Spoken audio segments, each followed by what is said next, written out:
বিরক্তিকর বিষয় আছে, তবে সেগুলো আমাদের দুই দেশের সম্পর্ককে এগিয়ে নেওয়ার ক্ষেত্রে বাধা হয়ে দাঁড়াবে না।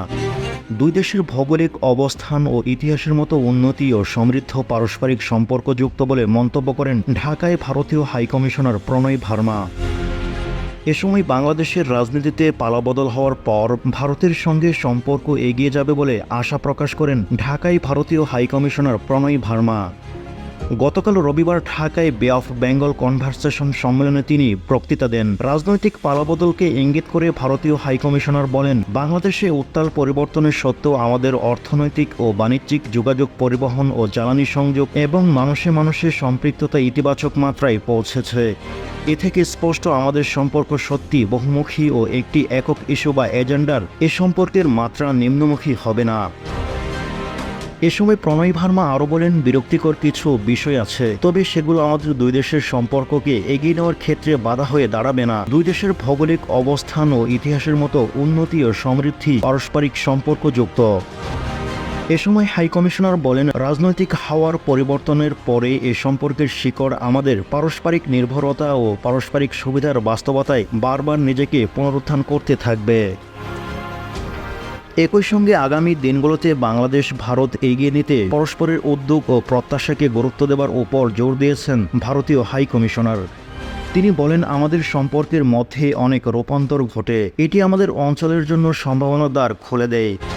একে অপরের উদ্বেগ ও প্রত্যাশার ব্যাপারে দৃষ্টিভঙ্গি, সন্ত্রাসীর বিরুদ্ধে বাংলাদেশ ছাড় না দেওয়া এবং ভারতীয় বিচ্ছিন্নতাবাদীদের আশ্রয় না দেওয়ার রীতি আমাদের সহযোগিতা ও সমৃদ্ধি গুরুত্বপূর্ণ ভূমিকা রাখে। এটি ভবিষ্যতেও আমাদের দুই দেশের সম্পর্ককে আরও এগিয়ে নিতে গুরুত্বপূর্ণ ফ্যাক্টর হিসেবে থাকবে।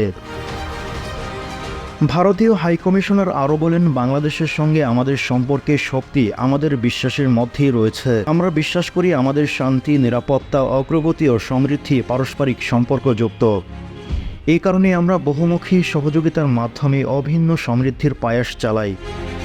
তিনি বলেন, বাংলাদেশ ভারত দুই দেশেই বঙ্গোপসাগরের শান্তি, নিরাপত্তা ও উন্নয়নের অংশীদার। অভিন্ন চ্যালেঞ্জ মোকাবিলায় দুই দেশের সহযোগিতা অপরিহার্য। 1971 সালে বাংলাদেশের মুক্তিযুদ্ধের কথা উল্লেখ করে ভারতীয় হাইকমিশনার বলেন, বাংলাদেশ ভারত সম্পর্কে যেভাবে বর্ণনা করা হোক না কেন, এই সম্পর্ক দুই দেশের মধ্যে জনগণকে কেন্দ্র করে, জনগণকে প্রধান অংশীদার হিসেবে রেখেই স্থিতিশীল, ইতিবাচক ও গঠনমূলক সম্পর্ক গড়ার প্রচেষ্টা অব্যাহত রাখবে।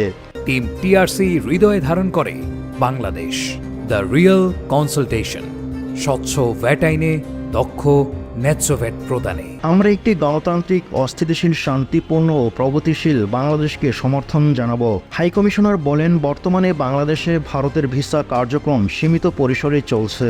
এরপরও বাংলাদেশিদের যে সংখ্যক ভিসা দেওয়া হচ্ছে তা বাংলাদেশের জন্য যে কোনো বিদেশি মিশনের তুলনায় বেশি। ভারতীয় হাইকমিশনার বহুমুখী সম্পর্কের প্রতিফলন হিসেবে বাণিজ্য, পরিবহন ও জ্বালানি সংযোগ এবং মানুষে মানুষের সম্পৃক্ততার ক্রমাগত উন্নতির উপর জোর দেন। হাইকমিশনার শুধু এ মাসের মধ্যেই ভারতীয় গ্রিডের মাধ্যমে নেপাল থেকে বাংলাদেশে 40 মেগাওয়াট বিদ্যুৎ সঞ্চালনের সূচনা ও পেট্রোপুল, বেনাপোল সমন্বিত চেকপোস্টের অবকাঠামো নির্ধারণকে দ্বিপক্ষীয় বিনিময়ের ক্ষেত্রে অব্যাহত অগ্রগতির উদাহরণ হিসেবে উল্লেখ করেন।